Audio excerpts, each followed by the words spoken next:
Selamat pagi kepada Dr. Chu Tong Mei dan rakan-rakan sekalian.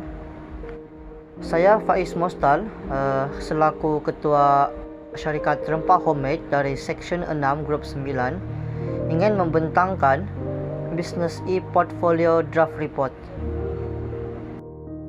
Untuk misi pula, syarikat kami ingin menyediakan satu produk yang mampu milik serta membantu peniaga kecil untuk memulakan perniagaan. Manakala untuk visi kami ini untuk memperkenalkan dan mempromosikan produk tempatan yang mempunyai kualiti tinggi di pasaran. Salam sejahtera, nama saya Victoria Usungau. Untuk objektif syarikat kami adalah membantu peniaga kecil yang ingin memulakan perniagaan. Seterusnya untuk menyediakan produk yang mesra pengguna dan mampu milik, dan juga membantu dalam memajukan produk tempatan. Praktikum perniagaan untuk syarikat kami adalah e-dagang. Dan industri perkhidmatan, kami membeli produk baru daripada pembekal, selepas itu memberi perkhidmatan jual balik kepada pelanggan. Baiklah, seterusnya saya akan membentangkan struktur ataupun carta organisasi dalam syarikat kami, iaitu Syarikat Rempah Homemade. Di sini saya akan menerangkan tentang jawatan-jawatan yang ada dalam syarikat ini serta ahli yang menyandang jawatan tersebut. Baiklah, untuk jawatan pertama iaitu CEO telah disandang oleh Faiz Mostal, diikuti oleh Victoria Usungau sebagai Finance Manager, Rosalyn Masuti sebagai Customer Service Manager, Elisna Dusin sebagai Marketing Manager, dan Ramzel Izel Insai sebagai Production Manager. Manakala Olvendo Godomon pula sebagai Research and Development dan Nuni Ramsari binti Azman sebagai Operation Manager. Untuk saluran pemasaran kami, untuk media sosial kami, produk kami dipasarkan melalui Instagram dan juga WhatsApp. Dan perkhidmatan pengantaran kami ini, kami menggunakan COD ataupun secara bersemuka, serta kami menggunakan pos untuk menghantar produk kami ini. Syarikat Rempah Homemade menggunakan platform Facebook dan Instagram untuk mempromosikan produk, yaitu Rempah Homemade. Tujuan kami memilih platform ini ialah untuk memberikan kesedaran kepada masyarakat tentang kewujudan produk kami. Hasil daripada penggunaan platform ini, syarikat kami telah berjaya memperolehi seramai 11 pengikut daripada Instagram dan juga seramai 167 pengikut daripada Facebook. Bukan itu sahaja, kami juga telah berjaya memperolehi sebanyak 166 likes daripada Facebook. Terdapat juga pengikut kami yang menghubungi kami untuk mendapatkan rempah homemade daripada syarikat kami. Hal ini kerana syarikat kami telah menyediakan nombor telefon di Facebook dan Instagram agar pelanggan mudah untuk menghubungi syarikat kami. Bagi pencapaian syarikat, jumlah rempah yang dijual adalah 78 pack. Jumlah jualan untuk setiap jenis rempah yang dijual: ayam bakar sebanyak RM 230, ayam goreng sebanyak RM 300, ayam madu sebanyak 250. Keseluruhan yang dapat dihitung ialah RM 780. Seterusnya, saya akan membentangkan penjualan rempah. Setiap rempah homemade berharga RM 10. Pada bulan April, sebanyak 17 pack yang dapat dijual pada bulan ini. Jumlah untuk bulan April ialah RM 170.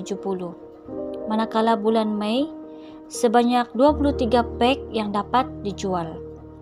Kemudian jumlah yang dikumpul untuk bulan Mei ialah RM230. Seterusnya ialah bulan Jun. Terdapat 38 pack yang dijual pada bulan ini dan berhasil mengumpul RM380. Kemudian jumlah keseluruhan yang dapat kami jual April, Mei, dan Jun ialah RM780. Seterusnya, peratusan golongan pelanggan yang telah membeli produk kami. Golongan yang pertama adalah golongan suri rumah sebanyak 14%, yang kedua adalah golongan peniaga kecil sebanyak 51%, dan golongan yang ketiga adalah golongan campuran sebanyak 35%.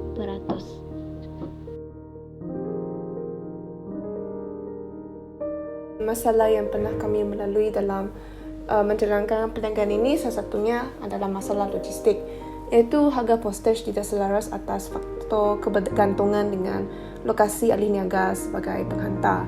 Dan solusi kami adalah untuk menawarkan diskaun seperti pembelian melebihi 5 item agar pelanggan berpuas hati membeli walaupun menanggung kos postage yang tinggi. Bagi refleksi perniagaan, masalah yang terdapat, setiap ahli niaga mempunyai jumlah masa bekerja yang berbeza-beza atas sebab produk yang dijual dikendalikan oleh ahli yang berbeza.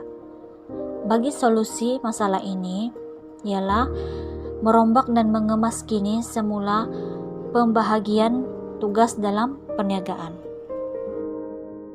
Seterusnya, masalah yang saya hadapi di sini adalah kekurangan masa untuk melakukan penghantaran produk kepada pelanggan, memandangkan syarikat kami terdiri daripada pelajar yang mempunyai jadual yang sangat padat. Jadi, solusi yang kami lakukan di sini adalah memberitahu pelanggan tentang masa penerimaan pesanan beberapa hari sebelum penghantaran dilakukan dan menetapkan beberapa hari untuk menyiapkan pesanan pelanggan sebelum dihantar. Ini bagi memudahkan kami sebagai penjual menentukan dan menetapkan masa untuk menghantar produk kami kepada pelanggan. Syarikat Rempah Homemade menyediakan perkhidmatan penghantaran produk melalui pos laju, JNT, dan sebagainya. Syarikat kami akan menggunakan perkhidmatan ini jika terdapat pelanggan dari luar negeri yang ingin menempa rempah daripada syarikat kami. Antara masalah yang saya hadapi dalam menjalankan perniagaan ini ialah produk atau rempah homemade yang telah ditempa oleh pelanggan luar negeri tidak sampai pada tepat masa. Hal ini kerana perkhidmatan penghantaran pos laju, JNT, dan sebagainya mengambil sedikit masa dalam pemprosesan barang. Antara solusi yang boleh dilakukan adalah membuka lebih banyak cawangan di pelbagai tempat, terutama di luar negeri, supaya rempah ini dapat dinikmati di pelbagai tempat, sekaligus dapat menambah lebih banyak pendapatan. Untuk masalah, bagi saya, stok adalah terhad disebabkan proses pembuatan rempah yang dijual memerlukan masa yang agak lama. Jadi, untuk solusinya ataupun penyelesaiannya adalah menyediakan jadual masa untuk penerimaan segala pesanan supaya stok dapat diuruskan dengan segera ataupun lebih lancar lagi. Untuk masalah dan solusi, saya menghadapi beberapa masalah, yaitu saya tidak mempunyai kenderaan yang tetap untuk menjalankan COD pada bila-bila masa yang diinginkan oleh pelanggan. Jadi untuk menyelesaikan masalah itu, saya akan membuat satu jadual khas di mana saya akan melakukan COD agar semua masa COD dapat dibuat dengan masa yang sama. Antara masalah ataupun refleksi yang kami hadap sepanjang menjalankan perniagaan ini pula adalah kekeliruan pengguna terhadap kualiti produk. Jadi di sini kami telah mengambil jalan penyelesaian ataupun solusi di mana kami menyediakan rujukan seperti video tentang kebaikan produk beserta feedback positif berkenaan produk bagi menyelesaikan masalah kekeliruan kami oleh pelanggan ataupun pengguna. Berdasarkan kepada masalah-masalah yang telah dikemukakan, kami juga telah melihat daripada pelbagai sudut dan melakukan penambahbaikan. Yang pertama adalah mempelbagaikan pilihan produk. Yang kedua adalah berkolaborasi dengan laman sesawang yang lain. Ketiga adalah beroperasi dengan lebih efisien. Yang keempat, memberi perhatian terhadap faktor keselamatan dan prestasi serta memperkenalkan jenama produk sendiri.